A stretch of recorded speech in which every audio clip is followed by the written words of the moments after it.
llevaban a hacer baño, a las duchas o a hacer nuestras necesidades. La Shoah y la masacre de los años 70 en Argentina son acontecimientos históricos diferentes. Sin embargo, para muchos de nosotros, ambas tragedias se entrelazan y dejan marca. Por ello, sentí la necesidad de convocar a sobrevivientes de ambas matanzas, permitir que sus voces compartan con nosotros los escenarios del horror, y que esa polifonía nos ayude a revelar algo más sobre el deseo visceral de estas personas por dar testimonio.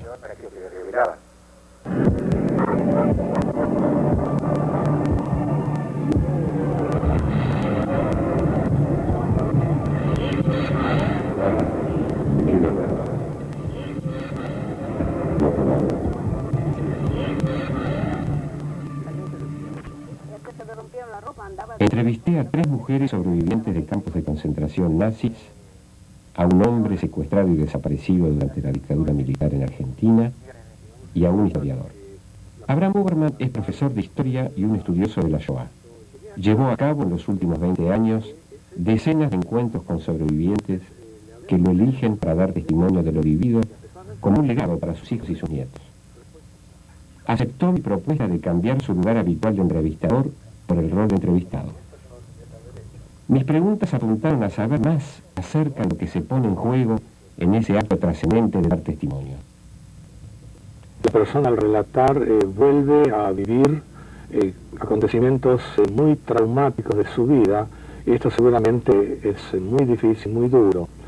Por ejemplo, me habían recomendado que desde el momento en que uno contacta a una persona, a un sobreviviente, y éste accede a dar un testimonio, debe pasar el menor tiempo posible, porque ya a partir de ese momento la persona comienza a sufrir.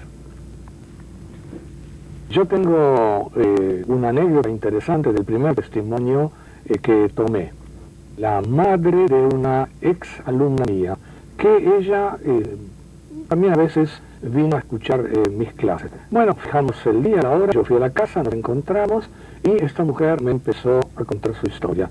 El relato se iba volviendo cada vez más duro, más trágico, y no podíamos, por supuesto, terminar porque se terminaba el tiempo y teníamos que fijar otro encuentro. Entonces, fijamos el otro encuentro y cuando llegué a casa advertí que ese día era feriado. Entonces le hablé por teléfono y le pregunté si a pesar de feriado quería que nos encontremos. Su respuesta fue no, y a partir de ahí empezó a agredirme y me empezó a decir no quiero que vengas más. Y yo no entendía lo que estaba pasando. Y yo, ¿por qué? Y ella me decía, ¿quién sos vos? ¿Quién sos vos? Y yo, como no entendía la pregunta, lo único que tenía que decir fue, yo fui el profesor de su hija, usted también venía a mis clases, usted me conoce a mí. Pero no era eso lo que ella me estaba preguntando. Ella me dice de pronto, ¿quién sos vos? ¿Por qué venís ahora? ¿Por qué hace 40 años atrás nadie nos quería escuchar? Movido por el deseo de saber más acerca de la necesidad de hablar por parte de los sobrevivientes, me acerqué una tarde a la casa de Leonida Gabriel, una dama muy afable y vital de 80 años. Me contó que vive con su marido, que tiene 2 hijas y 6 nietos. Hablamos mucho, me convidó a varias vueltas de café, me mostró fotografías de su familia. Me confesó, sin embargo, que la primera vez que dio testimonio sobre sus vivencias en Auschwitz, tuvo, a las pocas horas, un infarto de miocardio. Hoy, transcurridos ya muchos años de ese episodio, dice sentirse tranquila y preparada para volver a visitar esos acontecimientos trágicos de su vida. Leonie Gabriel nace en Preveza, Grecia, igual que sus hermanos mayores, Ana, Rosa, Mateo, Sam y Salvador. A los 3 meses de vida se trasladan a Milán, donde nace su hermanito Alberto. Cuando se instala el régimen de Mussolini y se establece la legislación antisemita, sus padres retornan a Grecia. El 1 de mayo de 1944 son detenidos y deportados a Auschwitz. De ese viaje, solo ella vuelve con vida. E incluso en ese tren de la muerte, de esa travesía de 10 días y 10 noches, Leonie me cuenta cosas sorprendentes y desconocidas.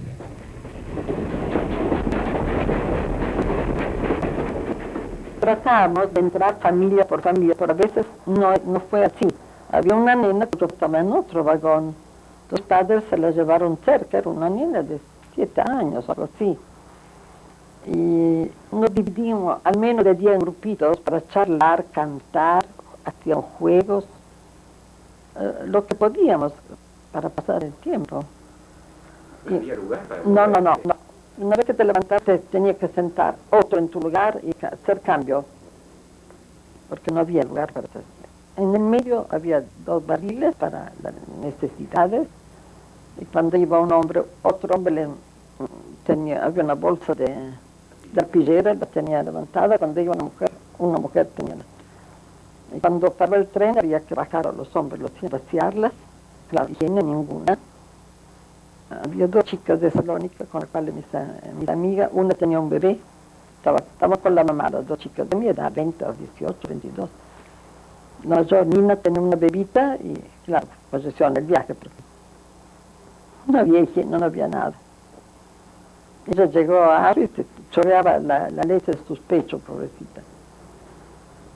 Los cadáveres había que entregarlos, ya teníamos nuestro cadáver, que había subido, bajando del tren para ventilar de vez en cuando. Se le hizo un pequeño servicio fúnebre en el tren, y lo tenían ahí envuelto en, no sé, paja, no había mantas, no había nada.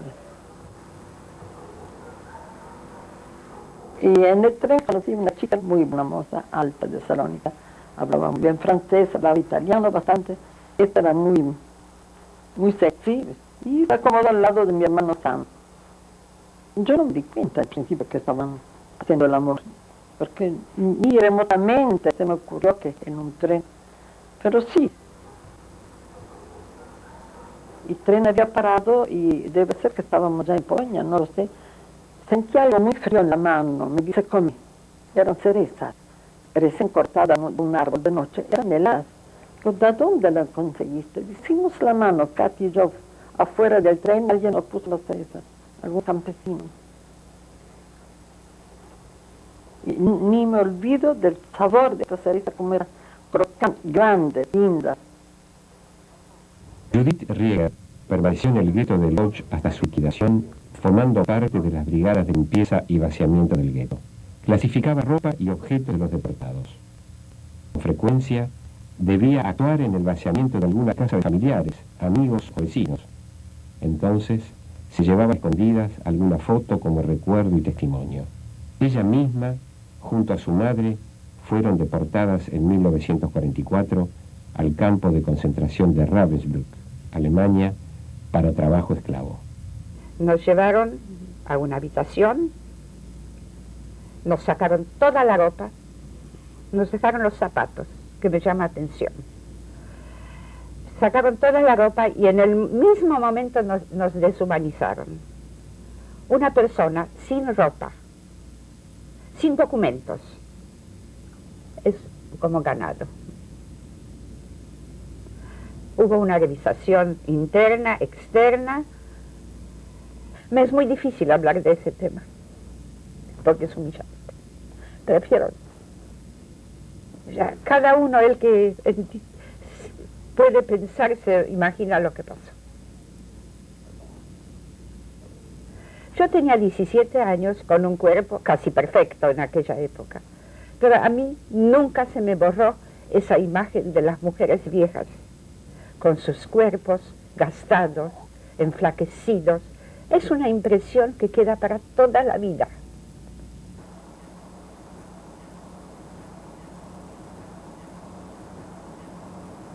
Apenas llegamos, nos dieron una comida que parecía sémola. Todos comimos eso, era muy rico.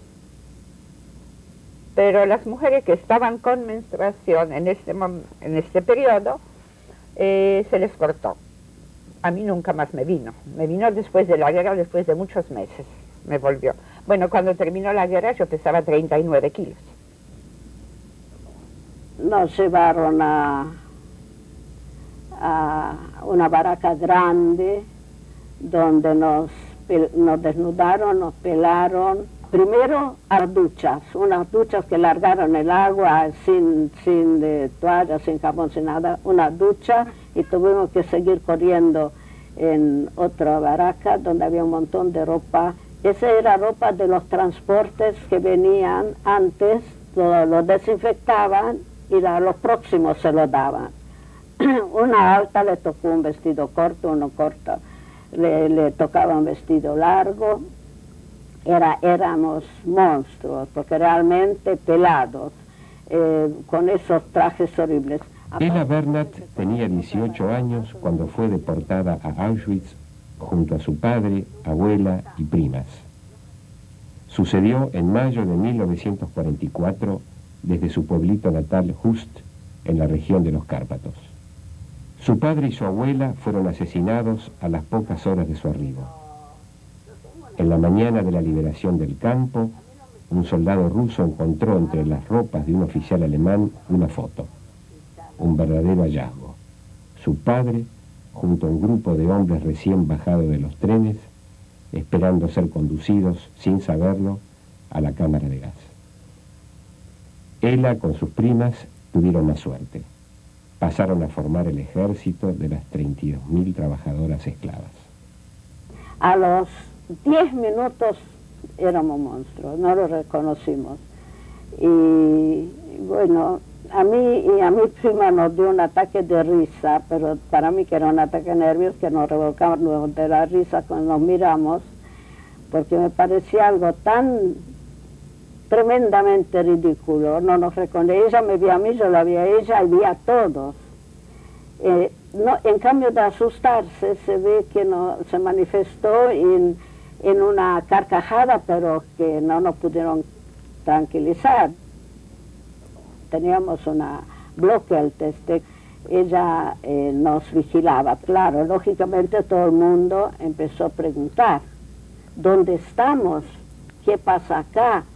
Entonces las palabras exactas de ella eran: estúpidas, no se dan cuenta que están en Auschwitz. Dice, acá se entra por el portón y se sale por la chimenea. Entonces empezaron a gritar, ¿dónde están los chicos? ¿Dónde están los viejos? La barraca tiene una rendija, ventana no tenía. Entonces dice, bien este humo, eso y cada tanto salió una llama, ahí están los viejos y los chicos. Cuando conocí a unas chicas que hacía rato que estaban ahí, no griegas, polacas, le pregunté, ¿de qué lado estarán mis padres? Claro, no sabía con qué idioma hablarles. Ellas hablan polaco, un alemán, que yo no hablaba alemán. Un poco en francés, estas chicas, dos palabras en inglés. Mami, papi, sanatorio. No, crematorio. No, dije sanatorio. No, caput, crematorio.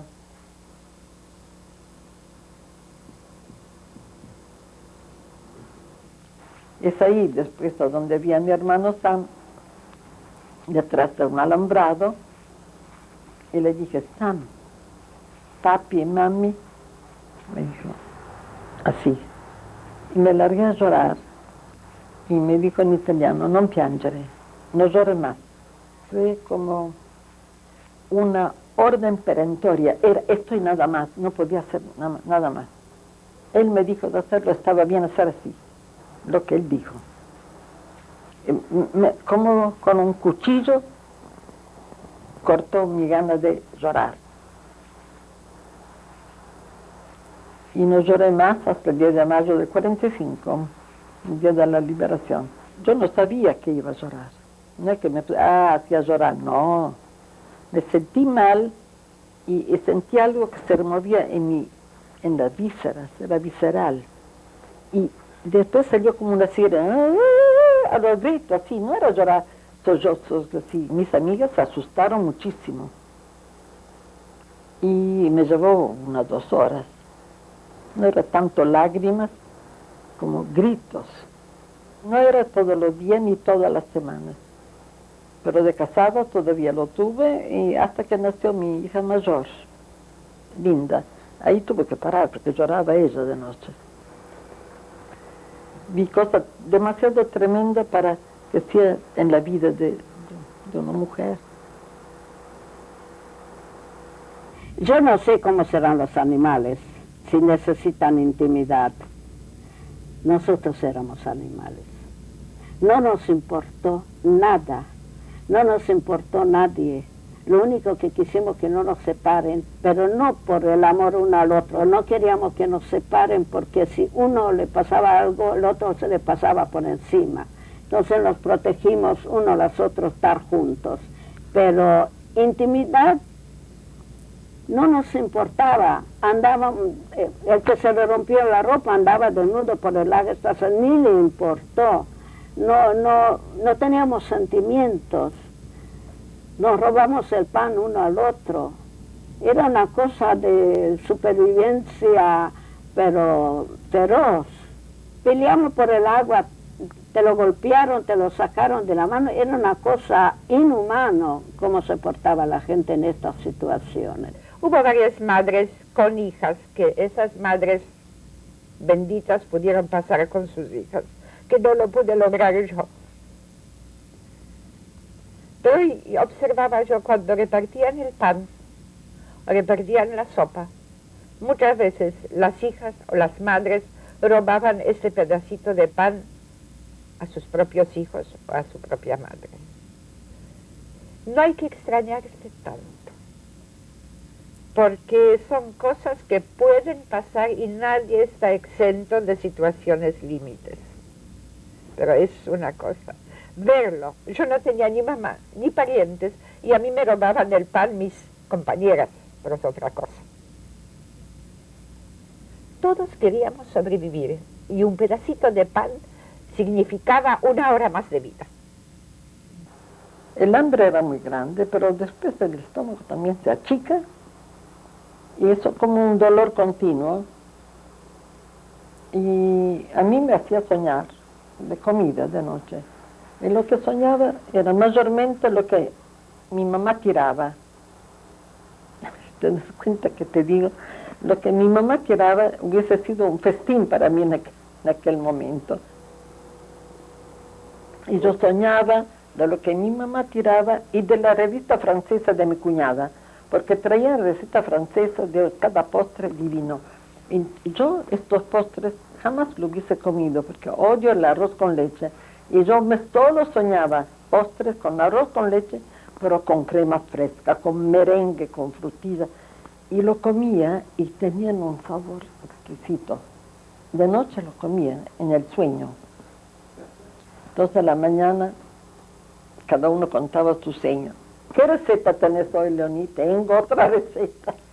Era casi siempre lo mismo. Yo trataba, y mis amigos también, muchos, tratábamos de ser todavía educadas, gracias, discúlpame, pero al final, un día le dije a Mica, ¿sabes qué? Tenemos que olvidarnos de los palabras. En cada idioma hemos aprendido malas palabras. Sabíamos insultar en húngaro, en checo, en alemán, en italiano ya sabía. ¿Y qué? ¿Vamos a volver a casa así? Cortemos desde hoy. Entonces hicimos un pacto, las tres, que nos decimos más malas palabras. Cantar nos ayudó tanto como yo pienso que nada nos ayudó tanto.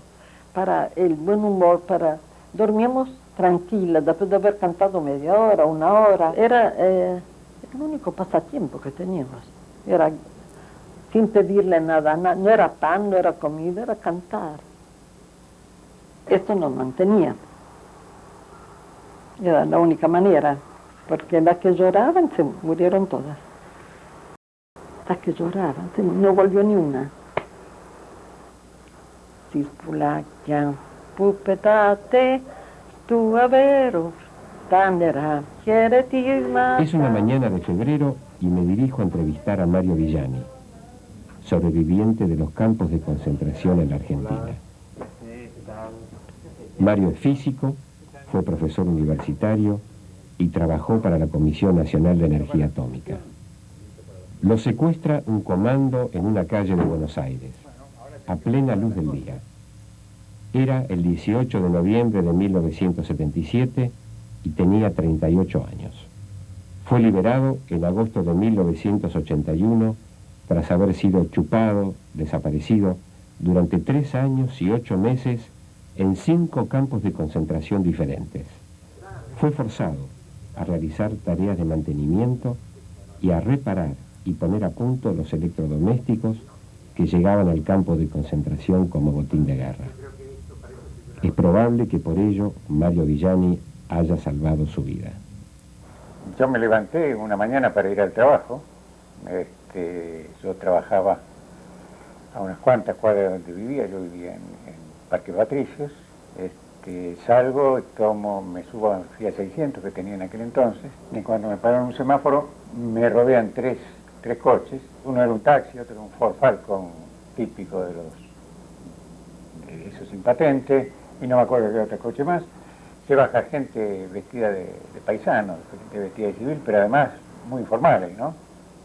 Incluso uno con barba, qué sé yo, y todo eso, y armados.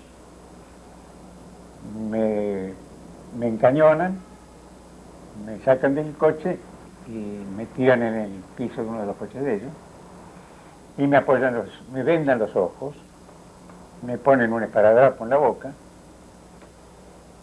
y me ponen los pies encima del cuerpo. Yo estaba tirado en el piso y arrancan.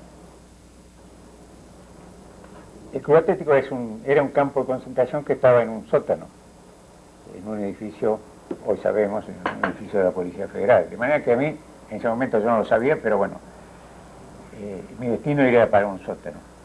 Pero me paran a la entrada de la escalera que bajaba hacia el sótano, había una oficina. Me empiezan a preguntar y a medida que me van preguntando, es una persona que estaba sentada que me pregunta, y de golpe aparece una voz al costado izquierdo, alguien que me pega un golpe en el brazo y me dice: ¿cómo te llamas? Y yo digo: Mario Villani. En ese momento me liga una trompada y me dice: te acabamos de decir que vos acá sos X96. No te llamas más Mario Villani, olvídate de eso. Tu nombre es X96.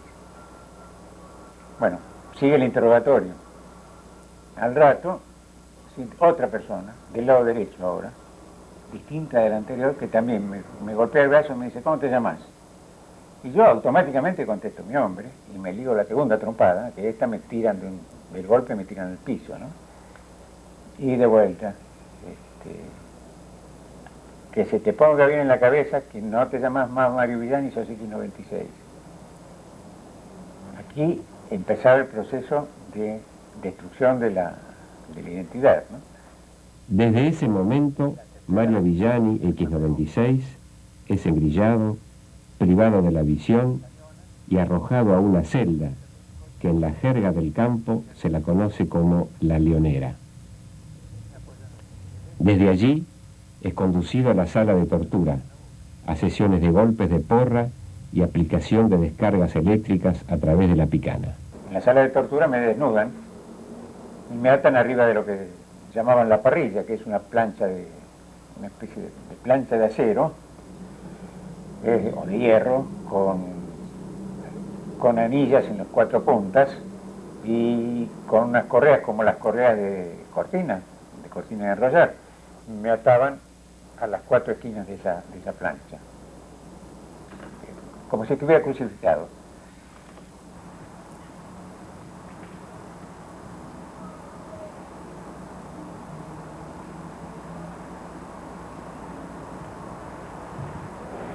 Yo pienso que lo peor es la fantasía que uno se hace. A mí yo lo que sentía que cada picanazo era el último. Los testículos, en los ojos, en la boca, en los lugares más sensibles. A mí me torturaron 2 días seguidos. Después, cuando me vuelvo a vestir, ya no me ponen mi ropa. Me dan, no me acuerdo en ese momento, una camisa cualquiera, puede haber sido una remera en ese momento, seguramente de otro secuestrado, posiblemente de alguno que ya no estaba, que había sido trasladado, aunque podía ser de otro que estaba también, así como mi ropa pasó a formar parte del ropero común, entonces de ahí mi ropa después pasó a usarla otro y en algún momento alguna cosa la volví a usar yo. ¿Zapatos también? Zapatos nunca volví a tener los míos. Tuve algunos zapatos chicos, zapatillas, alpargatas, qué sé yo, lo que me tocara. El siguiente lugar al cual pasábamos después del proceso de ablande y interrogatorio que transcurría en la Leonera, eso eran las celdas. Las celdas que también tenían un nombre, que era tubo, y tubo por lo estrecha. Adentro de la celda seguíamos con los ojos vendados y con los pies engrillados. Eso no lo podíamos, nunca nos podíamos... Para ir al baño, nos abrían la puerta de la celda y había que salir al pasillo, y cada uno le ponía las manos en los hombros al de al lado. Y entre todos se formaba un trencito, y ya el primero de la fila lo agarraba o un guardia o un prisionero de los que salían a trabajar, lo agarraban de la mano y lo llevaban a todo el trencito ese hasta el baño. En ese trayecto también los guardias se divertían golpeándolos, como éramos todas personas que estábamos con los ojos vendados y engrillados, arrastrando los pies y arrastrando los grillos, sonido que todavía lo tengo. Ahora que te estoy contando estoy sintiendo el ruido de los grillos, ¿no? Nos llevaban hasta el baño, a las duchas o a hacer nuestras necesidades, y en el trayecto nos podían patear, golpear con las porras, digamos, como para que no nos olvidáramos cuál era nuestro lugar, ¿no?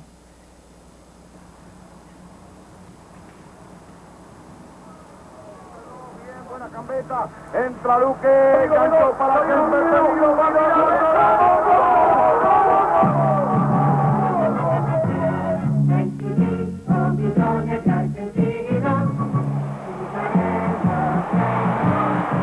Durante la época del Mundial tomaron la decisión de que, como ellos son buenos, iban a permitir iban a hacer arreglos como para que los prisioneros pudieran ver los partidos donde jugaba Argentina. Al final del pasillo, sobre una tarima, había puesto un televisor, y entonces se abrían las puertas de las celdas y los prisioneros se sentaban en el pasillo, en el suelo, con el tabique puesto sobre la frente, y podían ver el partido. Podían ver el partido y gritar los goles. ¿Con las cadenas? Sí, con las cadenas, claro. Hoy, reflexionando desde aquí, que aquella pantalla que teníamos ahí puesta en el televisor, esa era como una ventana a un mundo del cual habíamos dejado formar parte. Porque en ese mundo que veíamos por esa ventana, estábamos desaparecidos. Para esa gente a quienes veíamos por esa ventana, jugadores y público, el mundo seguía su vida normal. Los desaparecidos estaban desaparecidos. Ni vivos ni muertos, ni nada. Y además, esta era una clara, también una clara señal para nosotros de nuestro verdadero estado. Porque hay un montón de gente que estaba eufórica, que estaba gritando los goles, que estaba, no solo nosotros, además nosotros, pero los que estaban allá, como si no estuviera pasando lo que nos estaba pasando. Era una forma de mostrarnos cuál era nuestra irreal realidad, y de hacernos vivir la verdadera sensación de desaparecidos, siendo desaparecidos. Era muy... esto fue, digamos, además, cuando terminaban los partidos, todo el mundo de vuelta a su celda, se apagaba el televisor y seguía la vida como siempre, y seguían los gritos de la tortura. ¿No? Nunca, hasta ahora, no tengo recuerdo de haber escuchado gritos de tortura durante los partidos. Al escuchar estos testimonios, el relato de los padecimientos, de las torturas, de los tormentos vividos por estas personas en los diversos campos de concentración, me pregunto, ¿cómo han hecho los sobrevivientes para recrear una vida cotidiana en condiciones normales? Formar una familia, desarrollar una profesión y sostener lazos sociales. Para poder seguir viviendo y poder formar mi propia familia, traté de separar mi pasado del presente. Y la única manera era imaginarme una parte de mi cabeza como un placar. Ordenar los cajones. Poner en cada cajón cada vivencia, cada recuerdo y cada ser humano que perdí. Únicamente de esa manera arreglándolo en la cabeza, se puede seguir viviendo. Lo hice bastante bien por mucho tiempo. Muchas veces una palabra, una imagen, abre el cajón, brota todo. En el campo de concentración me desnudaron completamente y me dejaron los zapatos. En septiembre estuve en Polonia con mis hijos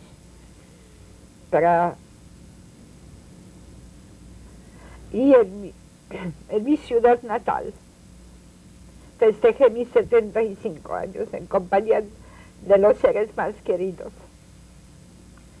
No sé qué pasó. Lo único que me olvidé en el hotel fueron los zapatos.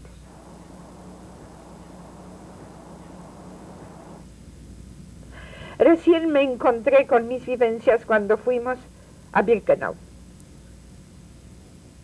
Porque en Birkenau me encontré con las barracas, con las camastros y los baños. Ahí sí se me fueron todos mis años y volví a los años 17. Las camastros y los baños.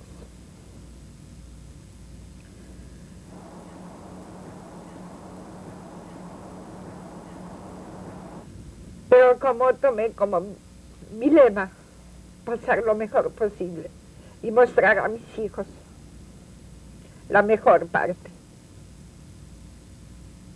Lo guardé en un cajón, que ahora se me abre. Hoy se abrió todo el placar. Después de la liberación empezamos algunos a menstruar ahí, pero cada vez que una menstruaba hacíamos una fiesta, que volvía a ser mujer. Conmigo les costó mucho porque tuve fiebre otra vez y 2 gotas. Y a los 2 o 3 meses fiebre y 2 gotas, con unos dolores de parto. Cuando tuve partos supe que antes había tenido dolores de parto. Cuando llegué a Argentina tenía 20 años. Quise formar un hogar y ser mamá. A ver si puedo ser mamá. Porque a mí me vino la menstruación mucho más tarde. Y cuando pude tener a mi primer hijo, estuve internada en el sanatorio. Mi hijo nació el 20 de mayo. El 25 de mayo es la fiesta patria acá. 25 de mayo.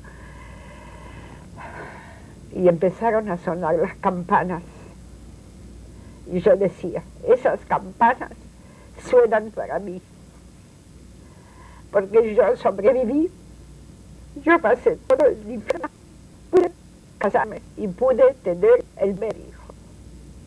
Esas campanas suenan únicamente para mí.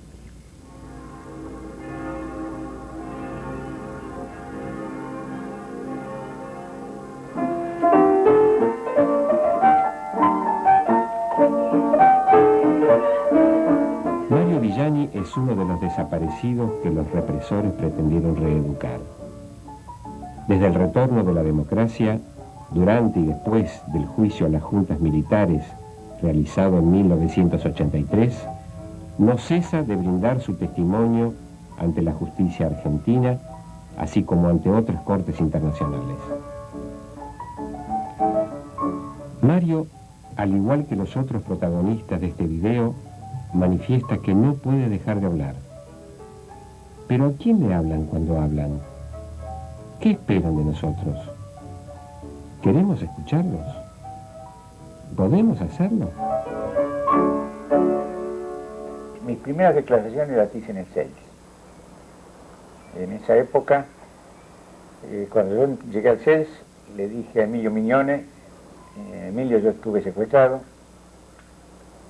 no me conocía, recién ahí me conoce, y quisiera contar lo que me ha pasado, pero no solo quiero contar, quiero conocer, quiero entrevistarme con familiares de gente que esté desaparecida que yo haya visto, para darle los datos que tengo.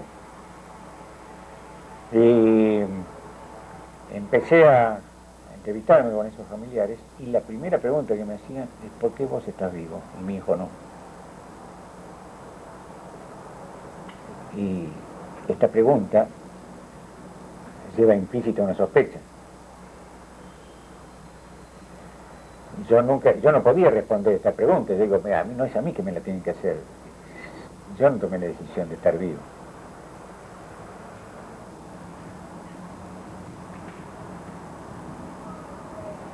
Después me fui acostumbrando a enfrentarlo esto, pero al principio me resultó muy difícil. Yo llegaba llorando a mi casa. Hubo una época que vivía en los tribunales. Entonces esa gente terminó aceptando y entendiendo de qué lado estaba yo. También pienso que era mi deber sobrevivir. Mi deber de alguno era sobrevivir yo o lograr que alguien sobreviva. Para llevar la palabra para afuera. Para denunciar y a llevar esto al conocimiento de todo el mundo.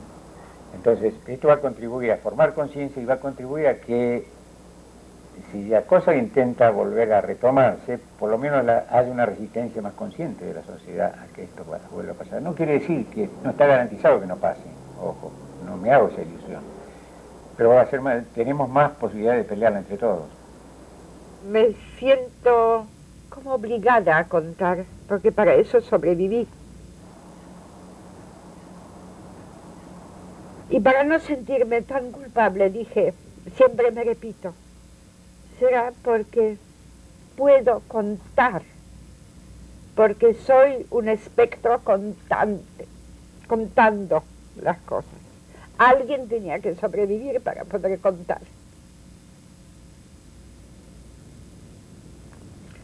Pero no siempre hay recepción, buena recepción.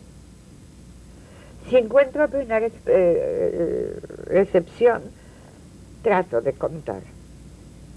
No siempre la gente quiere escuchar. Hoy en día, además, la vida cada vez quiere escuchar menos. Primero, que la historia es muy lejana. Segundo, cada uno tiene sus propias vivencias muy tristes en ese momento y no quiere más. Y yo creo que yo siempre estoy en la búsqueda de las personas que quieran escuchar para difundir las cosas. Cuando empecé a hablar me di cuenta al principio que había gente que le hacía daño. Entonces traté de no tirárselo eso por la cabeza a todo el mundo, porque sí. Porque hay mucha gente, todavía hoy, que no se atreve a preguntarme por miedo a lastimar. O sea, siempre uno tiene que acostumbrarse a vivir en medio de dilemas de esta naturaleza, ¿no? ¿Qué hablo? ¿Hablo o no hablo? ¿Soy cómplice o no soy cómplice? Hay un montón de cosas. O me olvido o no me olvido. Si olvidas, te estás protegiendo. Pero por otro lado, te estás protegiendo individualmente, tu psiquis. Pero ¿qué estás haciendo con la sociedad? Hablo con quien quiere saber. Y en lo posible, hablo con quien quiere saber, pero además me tiene que convencer que quiere saber, si no hablo superficialmente. Hay veces que uno nota que la persona que está preguntando está tratando de modificarse. Entonces es distinto. Ahí, digamos, a honestidad, honestidad. Contar para aliviarse es posiblemente lo que me pasó a mí en los primeros días, cuando yo recién salí, que además no tenía la posibilidad de contar para el otro. En ese contar estaba un poco sacar para afuera mis fantasmas. O sea, ahí empezaba a buscar la respuesta por qué estoy vivo. Lo mismo que la memoria se construye colectivamente, ese tipo de respuestas también se construyen colectivamente. Me llevó un tiempo mentalizarme cómo hacerlo otra vez. Hacerlo como con una distancia, tomar distancia un poco, como si no fuera, como te dije, parte de mi vida es, pero no lo es, no tendría que haber sido. Esta es la única manera con la cual yo puedo hablar de esto. Porque si no voy a tener otro infarto, ya no puedo, ya tengo 5 bypass y 2 infartos. Me alcanza. como mi marido, también le mataron la madre, la hermana con sus 2 sobrinitos. Entonces nosotros nos contábamos cada uno sus vivencias. No quisimos que nos tengan lástima. Eso para mí hasta hoy día está bien.